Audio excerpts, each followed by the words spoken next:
ఎవరైనా నిన్ను కాపాడాడో నా కొడకలను నడుకుతా.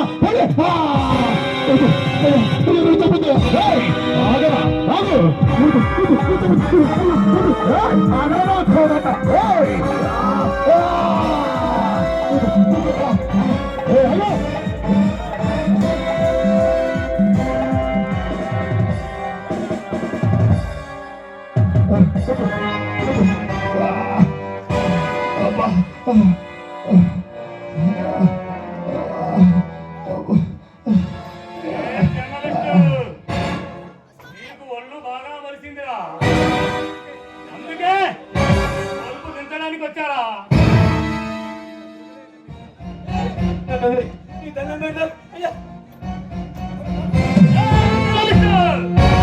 చేతిలో పెన్నుంది కదా అని నా గురించి నా అన్న గురించి నీ ఇష్టం వచ్చినట్టు రాస్తే చూస్తూ ఊరుకోవడానికి చేతగాని చెవడ దద్దామని కాదురా.